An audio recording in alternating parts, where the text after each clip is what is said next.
Back to this story, Gauteng has a new youth advisory panel. It was announced in commemoration of Youth Month. Premier David Makhura says the panel will assist the province to tackle youth challenges.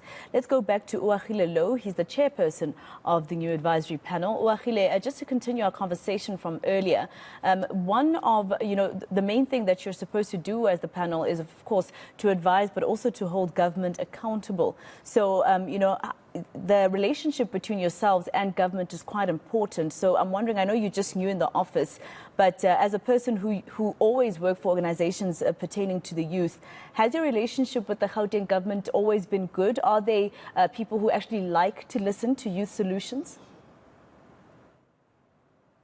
Look, I won't say relationship. There's been ups and downs. Of course, we won't always agree because ours as youth organizations represent aspirations and the views of young people.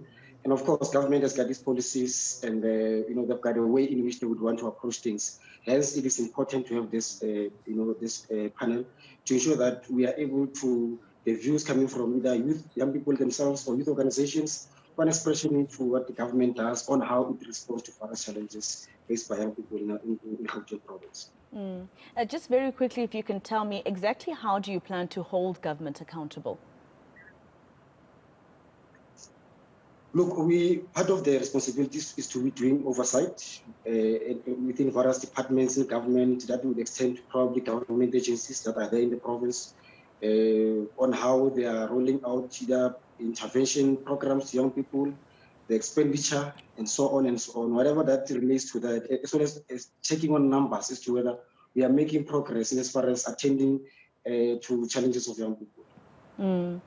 Looking at this particular province, for instance, Uagile, we all know that nationally South Africa is not doing very well when it comes to youth employment. In fact, it's the youth that bears the brunt when it comes to our unemployment figures. But Gauteng in particular, in your meetings, as you speak to the different leaders within the provincial government, do they seem interested in actually, finding a solution to this and actually hearing you out, but also making sure that they go with the plans that they have with you? Look, truly speaking, there are many interventions out there that are created to change the lives of young people, to empower them, either academically, those who are looking for employment, those who are looking to enter into business, entrepreneurship, and so on. However, they don't seem enough. They don't seem to reach where young people are, or they don't seem to reach the numbers. Now, I think we need to begin to assess first as to where could the problem be, because clearly we know there's money that is being allocated. There are programs that are there to assist young people, but are not reaching young people. Now we need to see where, if there is a gap that can be reached, or what other directions or what other measures can take to ensure that probably we speed up the response of government towards the industry.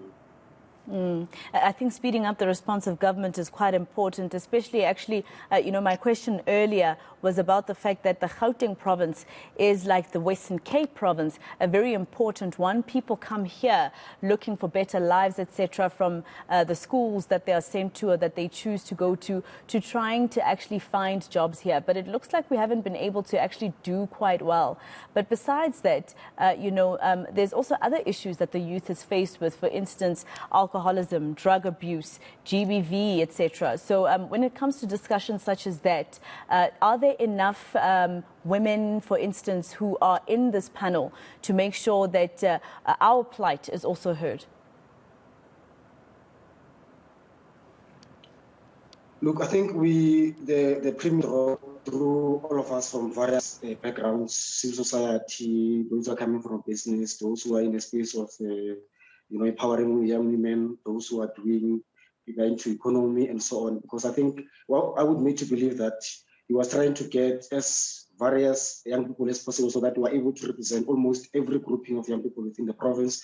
And then we're able to represent our views, either from LGBTI, some are coming from student movement, some are coming from youth organizations, in the space of NPOs. So I think the government, on this one, they really try their best to broaden the scope and ensure that almost every part in the youth community is represented in this particular panel, so that we are able to then, with diverse views, are able to advise government with no limitation from our side. Well, thank you for speaking to us. Oagile Lo, he's the chairperson of the newly announced Gauteng Youth Advisory Panel. He does say that there are some challenges when it comes to a government that is actually willing to listen to the youth and some of its solutions. But hopefully, with their appointment as of this month, there will be some collaboration between government and the youth itself.